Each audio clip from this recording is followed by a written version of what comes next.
Sekarang kalian mengatakan bahwa kita akan mendengarkan aspirasi dari masyarakat. Kita akan melaksanakan aspirasi dari masyarakat tanpa menjelaskan aspirasi apa yang kalian maksud, aspirasi apa yang kalian dengar dari masyarakat. Sudah terlalu banyak kata-kata kosong, janji-janji kosong yang dilemparkan kepada kita semua dan tidak ditepati.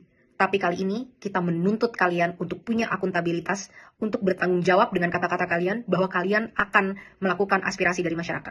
Bagaimana anggota parlemen yang berjumlah 580 orang dibayar dari pajak masyarakat itu tidak berhasil mendengarkan aspirasi masyarakat, sementara gerakan-gerakan di sosial media yang tidak dibayar oleh siapapun yang terjadi secara sukarela bisa mencapai pergerakan yang seperti ini.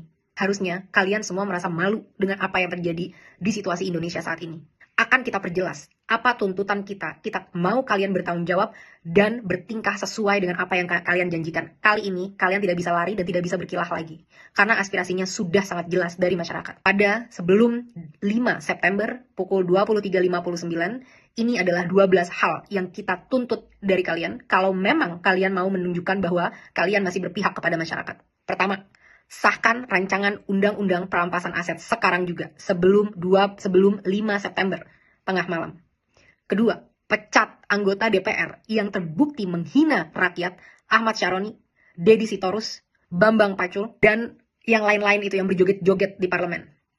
Mereka yang hanya mewakili kepentingan partai politik dan tidak kredibel untuk merepresentasikan kita, apalagi membuat kebijakan-kebijakan. Kita minta KPK, pahlawan kita, untuk segera cek seluruh harta dan aset mereka. Apakah itu didapat dari uang yang benar-benar legal atau ada permainan-permainan dari harta-harta tersebut. Crazy rich itu tidak mungkin bisa sekaya itu tanpa melakukan hal-hal yang tidak dibenarkan secara hukum. 3. Bebaskan pihak-pihak yang kalian tahan karena menyampaikan aspirasinya. Jangan salahkan semua terhadap masyarakat. Kalian juga harus bisa refleksi kenapa masyarakat bisa sampai semarah itu. Karena kalian selama ini sudah benar-benar tuli dan mati empati terhadap aspirasi dari masyarakat. Saat kita mau mendatangi rumah kita sendiri yang kita bayar dan kita bangun dengan hasil keringat sendiri, kita dipertemukan dan dihajar dengan aparat-aparat dan segala peralatan yang dibeli dari hasil pajak rakyat. Bebaskan mereka semua. Mereka hanya mau melakukan aspirasi. 4. Reformasi DPR. Kalau memang kalian tidak mau DPR dibubarkan, maka reformasi habis-habisan bagaimana cara kalian bekerja. 1. Audit secara transparan. Apa isi dari anggaran 9,6 triliun per tahun di tahun ini dan tahun depan? Apa itu? Setiap sennya kita mau tahu dengan jelas. Dan setelah 7 hari, kita mau kalian laporkan penyerapan anggarannya setidaknya setiap bulan kepada rakyat. Kita mau tahu apakah investasi kita itu benar-benar membuktikan dan memberikan kesejahteraan, atau ini semua hanya investasi bodong untuk kepentingan pihak-pihak tertentu. 2. Rampingkan segala anggaran. Tidak ada tunjangan ini, itu, tunjangan beras, dan lain sebagainya. Dan rampingkan jumlah anggota DPR. Bersihkan DPR dari pengkhianat-pengkhianat rakyat. Pengkhianat-pengkhianat bosnya sendiri. Potong semua anggaran yang tidak urgent untuk kesejahteraan masyarakat. Rapat-rapat, kunjungan kerja ke luar negeri, patwal, dan semua itu tidak ada hubungannya dengan kesejahteraan masyarakat. Hentikan budaya gila hormat, karena kalian semua adalah karyawan. Bertingkahlah seperti karyawan. 3. Tolak mantan napi korupsi sebagai anggota DPR ataupun anggota BUMN.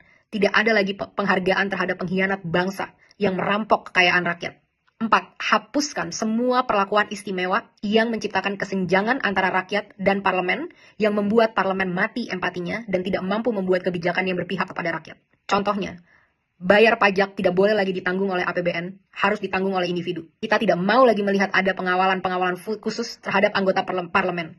Mereka harus bertingkah layaknya masyarakat. Semua hidup kita urgent, apalagi kita yang bayarin gaji kalian dan infrastruktur dan operasional keberlangsungannya negara ini. Kita yang lebih penting dibanding kalian. Transportasi, tidak ada tunjangan mobil, cukup tunjangan untuk naik transportasi umum. 4. Hapuskan pensiunan seumur hidup bagi para anggota-anggota DPR yang masa kerjanya hanya 1 periode. Kita tidak mau lagi membayari mereka sampai akhir hayat kalau memang mereka tidak mau mengabdi dengan tulus kepada masyarakat. Kedepannya, kita mau KPK atau BPK untuk meninjau dan memeriksa harta dari segala anggota DPR, dan kita mau transparansi yang besar-besaran. Semua rapat-rapat diskusi kita mau itu ditunjukkan live secara online ke rakyat.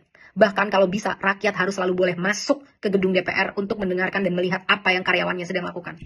5. Tunjangan gaji dan tunjangan-tunjangan yang lain, total take home pay, total yang bisa kalian bawa pulang, tidak boleh melebihi 5 kali upah minimum UMR nasional dari masyarakat. Harus jelas kemana setiap anggaran-anggaran ini, dan kita mau jelas berapa yang diterima.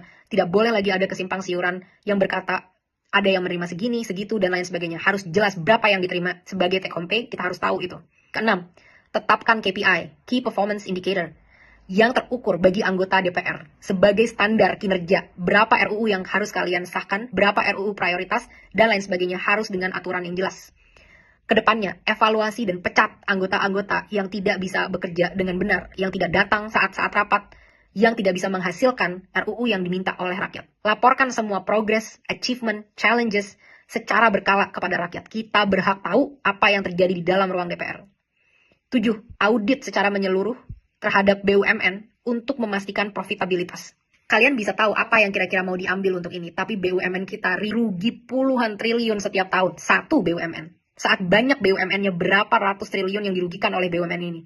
Benar-benar tidak capable dalam memanage usaha badan milik negara. Karena komisarisnya hanyalah untuk tukar-tukaran kursi, negosiasi, kekuasaan dari partai politik, tapi bukan diisi oleh orang-orang yang kredibel di bidangnya. 8. Batalkan rencana kenaikan pajak yang sudah sangat memberatkan masyarakat, termasuk rencana kenaikan BPJS kepada masyarakat. Berhenti mencekik dan memeras kita, saatnya kalian bekerja. 9. Adili pembunuh pahlawan kita, Afan, seberat-beratnya. Aparat harus tahu konsekuensi apabila mereka menggunakan power di jalan yang salah. Negara harus menanggung dampak dari semua ini, karena semua ini terjadi karena kegagalan kalian menanggung keluarga dari Afan.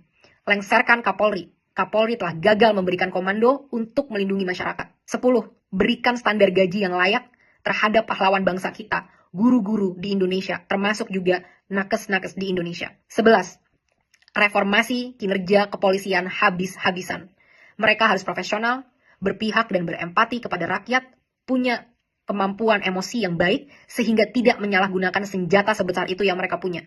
Mereka di sini untuk melindungi rakyat, bukan untuk membela kepentingan penguasa. Saat kasus-kasus terjadi, banyak banget yang loyo, lama, dan lain sebagainya. Tapi saat itu tentang demonstrasi, betapa canggih alat-alat yang kalian punya. Betapa banyak amunisi yang kalian punya untuk ditembakkan kepada masyarakat yang membayar gaji mereka setiap hari. Reformasi ini semua. Aspirasi sudah sangat jelas. Kalian punya 7 hari untuk bisa mewujudkan ini kalau memang kalian pantas memegang kedaulatan rakyat. Kita akan buktikan bersama-sama apakah kalian mampu dan benar-benar capable dalam melakukan ini, atau benar apa yang memang kita inginkan untuk membubarkan DPR. DPR tidak harus bubar kalau kalian benar-benar bisa bertanggung jawab dengan kekuasaan kalian dan menampung aspirasi rakyat. Jangan sampai ada lagi darah-darah dari pahlawan-pahlawan demokrasi kita yang bercerceran di jalan. Jangan sampai ada lagi intimidasi-intimidasi untuk orang tidak bersuara di negaranya sendiri. Hentikan segala intrik-intrik politik yang menjijikan dan busuk ini. Mulai bekerja dari sekarang. Buktikan 7 hari dari sekarang, mampukah kalian bertanggung jawab, pantaskah kalian digaji dari duit masyarakat.